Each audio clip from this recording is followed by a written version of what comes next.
നമസ്കാരം. തൊടിയിലെ ചെടി എന്ന പരിപാടിയിലേക്ക് ഏവർക്കും സ്വാഗതം. ഇന്ന് പരിചയപ്പെടുത്തുന്നത് കസ്തൂരി വെണ്ടയാണ്.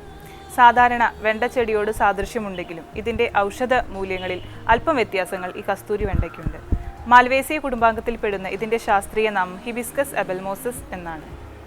സംസ്കൃതത്തിൽ ഇതിനെ ലതാ കസ്തൂരി, ഗന്ധപുരം, മുഷ്കബീജ എന്നൊക്കെയാണ് ഇതിന് നാമധേയങ്ങളുള്ളത്. ഏകദേശം 1.5 മീറ്റർ വരെ ഉയരത്തിൽ വളരുന്ന ഒരു മൃദുസസ്യമാണ് കസ്തൂരി വെണ്ട. ഇതിൻ്റെ തണ്ടും ഇലയും രോമാവൃതമാണ്. ഇലയ്ക്ക് സാധാരണ വെണ്ട ചെടിയിൽ നിന്നും അല്പം വ്യത്യസ്തതയുണ്ട്. നക്ഷത്രാകാരമാണ് ഇതിൻ്റെ ഇലയ്ക്കുള്ളത്. 5 ദളങ്ങളുള്ള നല്ല മഞ്ഞ നിറമുള്ള പുഷ്പമാണ് ഇതിനുണ്ടാവാറുള്ളത്. ജനുവരി ഫെബ്രുവരി മാസങ്ങളിലാണ് ഇതിൽ വെണ്ടക്കായ ഉണ്ടാവാറുള്ളത്. അത് vitamin A, C, K, magnesium, phosphorus, potassium എന്നീ ധാതുക്കളുടെ കലവറയാണ്. അതുപോലെ തന്നെ കൊഴുപ്പ് മാംസ്യവും ധാരാളമായി ഈ വെണ്ടക്കയിൽ അടങ്ങിയിട്ടുണ്ട്. ഇല, വേര്, വിത്ത്, ഫലം എന്നിവയാണ് ഔഷധയോഗ്യമായ ഭാഗങ്ങൾ. വെണ്ടക്കായയിൽ ധാരാളം പെക്റ്റിനും സ്റ്റാർച്ചും അടങ്ങിയതുകൊണ്ട് തന്നെ ഇത് ദഹനത്തിന് വളരെയധികം സഹായിക്കുന്നു. അതുപോലെ ഇത് മൂത്രത്തെ ഒഴിച്ചുവിടാൻ ശേഷിയുള്ള ഒരു ഔഷധ ഗുണം കൂടി വെണ്ടക്കായ്ക്കുണ്ട്. ശീതവീര്യമാണ് വെണ്ടക്കായ്ക്കുള്ളത്. ഇത് വായിലുണ്ടാകുന്ന പുണ്ണ്, വായനാറ്റം എന്നിവയെ അകറ്റാൻ വളരെ അപൂർവസിദ്ധിയുള്ള ഒരു ഔഷധം കൂടിയാണ്. ഇതിൻ്റെ കൂടുതൽ ഔഷധ പ്രയോഗങ്ങളെക്കുറിച്ച് ഡോക്ടർ CM ശ്രീകൃഷ്ണൻ വിശദീകരിക്കുന്നതാണ്.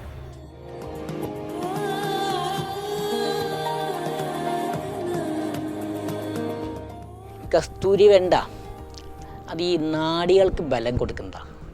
അപ്പോൾ അതിൻ്റെ സ്വരസം എടുത്തിട്ട് ഈ തേൻ ചേർത്ത് ദിവസേന ഒരു 10 ml കഴിച്ചു കഴിഞ്ഞാൽ നെർവസ് സിസ്റ്റത്തിന് ഭയങ്കര ഉന്മേഷം ഉണ്ടാവും.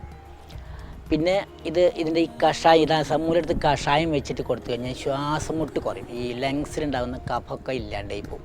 ഈ വളരെ പഴക്കമുള്ള ശ്വാസം മുട്ടിൽ, അതായത് ആസ്മ രോഗികൾക്ക് ഇതൊരു 40 ദിവസം ഇതിൻ്റെ കഷായം വെച്ച് തേൻ ചേർത്ത് കഴിച്ചാൽ മതി. അത് വളരെ ആശ്വാസമാണ്. പിന്നെ ഇത് പൊതുവേ ഈ ശീതവീര്യമാണെന്ന് പറയും. അതായത് ശരീരത്തിനൊന്ന് തണുപ്പിക്കുന്നതാണ്. അതുകൊണ്ട് ഈ വേനൽക്കാലത്ത് ഇതിൻ്റെ ജ്യൂസ് ഉണ്ടാക്കി കഴിച്ചു കഴിഞ്ഞാൽ ഇത് ശരീരത്തിന് വളരെ നല്ലതാണ്. മാത്രമല്ല ശരീരത്തിന് ഒരു എനർജിയും കിട്ടുന്ന ഒരു വസ്തുവാണ് ഈ കസ്തൂരി വെണ്ട എന്ന് പറയുന്നത്.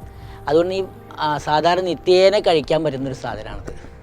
പിന്നെ ഈ കസ്തൂരി വെണ്ടയ്ക്ക് ഒരു ഉപയോഗമുള്ളത്, നമ്മൾ ഈ വായനാറ്റം എന്നുള്ള ആൾക്കാർക്ക് ഇത് ഇടയ്ക്ക് ഇങ്ങനെ വായിലിട്ട് ചവച്ചാൽ മതി ഇതിൻ്റെ ഇല, എന്നാൽ അത് വായനൊരു സുഗന്ധം വരും. പിന്നെ ഇതിനൊരു ചെറിയൊരു പ്രയോഗമുള്ളത്, ഇത് നമ്മൾ താളിയായിട്ട് ഉപയോഗിക്കാം. കുളിക്കുമ്പോൾ ഇത് മേലെ തേച്ച് കുളിച്ച് കഴിഞ്ഞാൽ ഈ തൊലിക്കൊരു സ്നിഗ്ധത വരും.